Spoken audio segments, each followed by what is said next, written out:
बड़ी बेचैनी से रात कटी। बमुश्किल सुबह थोड़ा सा दाल चावल खाकर घर से अपने शोरूम के लिए निकला।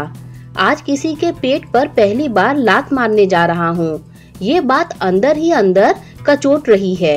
जिंदगी में यही फलसफा रहा है मेरा कि अपने आसपास किसी को रोटी के लिए तरसना ना पड़े, पर इस विकट काल में अपने पेट पर ही आन पड़ी है। 2 साल पहले ही अपनी सारी जमा पूंजी लगाकर कपड़े का शोरूम खोला था, मगर दुकान के सामान की बिक्री अब आधी हो गई है। अपने कपड़े के शोरूम में 2 लड़के और 2 लड़कियों को रखा था मैंने, ग्राहकों को कपड़े दिखाने के लिए। लेडीज डिपार्टमेंट की दोनों लड़कियों को निकाल नहीं सकता।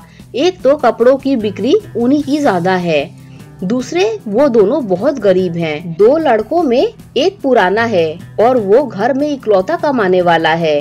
जो नया लड़का है दीपक, मैंने विचार उसी पर किया है। शायद उसका एक भाई भी है जो अच्छी जगह नौकरी करता है और वो खुद तेज तर्रार और हंसमुख भी है। उसे कहीं और भी काम मिल सकता है। इन 7 महीनों में मैं बिल्कुल टूट चुका हूँ। स्थिति को देखते हुए एक वर्कर कम करना मेरी मजबूरी है। यही सब सोचता दुकान पर पहुंचा। चारों आ चुके थे। मैंने चारों को बुलाया और बड़े उदास होकर बोल पड़ा, देखो दुकान की अभी भी स्थिति तुम सब जानते हो। मैं तुम सब को काम पर नहीं रख सकता। उन चारों के माथे पर चिंता की लकीरें मेरी बातों के साथ साथ गहरी होती चली गई। मैंने बोतल के पानी से अपने गले को तर किया। किसी एक का हिसाब आज कर देता हूँ। दीपक, तुम्हें कहीं और काम ढूंढना होगा। जी अंकल। उसे पहली बार इतना उदास देखा। बाकियों के चेहरे पर भी कोई खास प्रसन्नता नहीं थी।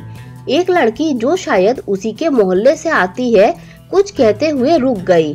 क्या बात है बेटी, तुम कुछ कह रही थी? अंकल जी, इसके भाई का भी काम कुछ 1 महीने पहले छूट गया है। इसकी मम्मी बीमार रहती है। नजर दीपक के चेहरे पर गई। आंखों में जिम्मेदारी के आंसू थे जो वो अपने हंसमुख चेहरे से छुपा रहा था।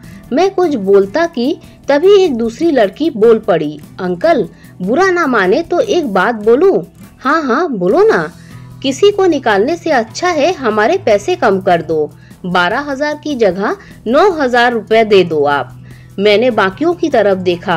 हाँ साहब, हम इतने से ही काम चला लेंगे।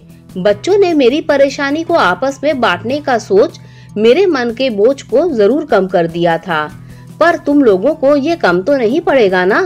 नहीं साहब, कोई साथी भूखा रहे इससे अच्छा है हम सब अपना निवाला थोड़ा कम कर दें।